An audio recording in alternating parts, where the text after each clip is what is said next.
আজ এতদিন পর কলেজ গিয়ে আমাদের সাথে যে এইরকম হবে সত্যি আশা করিনি। So hello and good morning everyone, welcome to another mini blog. So কেমন আছো তোমরা সবাই? তো আজ অনেকদিন পরে যেতে চলেছি আমি কলেজ, তাই সকাল সকাল ঘুম থেকে উঠে ফ্রেশ হয়ে কিন্তু রেডি হয়ে নিয়েছি। আর মা বানিয়ে দিয়েছিল ইপ্পি নুডলস, যেটা আমি আগের দিন রাতে এনে রেখেছিলাম, সেটাকেই এখন খেয়ে দিয়ে রেডি হয়ে বেরিয়ে পড়েছি। আর রেডি হতে হতে আমার এতটাই লেট হয়ে যায় যে আমার বেরোতে অনেকটাই দেরি হয়ে গিয়েছিল। সেই কারণে কিন্তু আমার মনে মনে অনেকটা ভয় লাগছিল যে আজকের বাসটা না আমি মিস করে যাই। ভয় নিয়ে কিন্তু টোটোতে করে চলে এসেছিলাম বাস স্ট্যান্ড, মানে বেনাচিটি বাস স্ট্যান্ড। আর তারপরেই বাস ধরে নিয়েছিলাম, আর আমি ভাগ্যক্রমে উখড়ার বাসটা পেয়ে যাই। তো দেন কিন্তু স্টেশনে এসেই আমি টিকিট কেটে নিয়েছিলাম। আর এখানে ট্রেন আজকে এত পরিমাণে লেট করছিল যে কি বলবো। আর এর মধ্যেই ঘটে যায় একটা ঘটনা। যেহেতু আজকে ঘর থেকে বেরোতে বেরোতে অনেকটা লেট হয়ে গেছিল, সেই কারণে কিন্তু আমি সকাল থেকে একদমই নেট অন করিনি। সেই কারণে কোনো রকম কোনো মেসেজই আমি চেক করতে পারিনি। আর যখন আমি বাস স্ট্যান্ড চলে আসি বেনাচিটিতে, তখন কিন্তু আমি নেট অন করে দেখি যে আজকে গ্রুপের মধ্যে স্যার মেসেজ করেছে যে আজকে স্যার কলেজ আসবে না।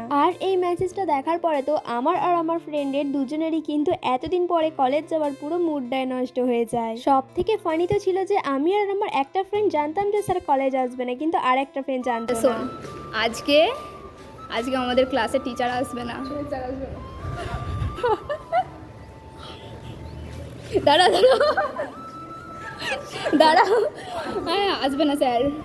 হ্যাঁ, আমরা যখন ওকে বললাম যে আজকে স্যার কলেজ আসবে না, তখন ওর রিয়াকশনটা ঠিক এইরকমই ছিল। ও তো বাড়িও চলে যাচ্ছিল। আমরা ওকে এই কারণেই বলিনি, কারণ ওর বাড়ি আমাদের কলেজ থেকে কিন্তু অনেকটাই কাছে। আর আমরা দেখো কত দূর থেকে যাচ্ছি, তাহলেও কেন কলেজ আসবে না, আর সেই কারণেই কিন্তু আমরা বলিনি। যাই হোক, দিন আমরা ক্লাসে চলে যাই। আর ক্লাসে গিয়ে দেখতে পাই যে আমার ফোনের রিচার্জ শেষ হয়ে গেছে, মানে প্রবলেমের ওপর প্রবলেম। আর এখানেই শেষ নয়, এতে বসে দেখি যে আমার টিফিনটাও নষ্ট হয়ে গেছে। এত পরিমাণে গরম পড়েছে, তার মধ্যে কিন্তু মা গরম তরকারিটা টিফিন বক্সের মধ্যে ভরে দিয়েছিল সকালবেলা তাড়াহুড়ো করে, সেই কারণে টিফিনটা নষ্ট হয়ে গেছে। দেন দোকান থেকে ঘুগনি কিনে নিয়েছিলাম, যেটার মধ্যে আলু আর মটর দুটোই মিসিং ছিল। তো যাই হোক, তারপরে কিন্তু আমাদের আর কোনো ক্লাস ছিল না বলে আমরা বেরিয়ে গিয়েছিলাম। তো আমার তো সারাদিনটা এরকম প্রবলেমের মধ্যে কেটে গেল। তো চলো, ভিডিওটা এতটুকুই, দেখা হচ্ছে অন্য কোনো মিনি ব্লগে। তো ততক্ষণের জন্য টাটা।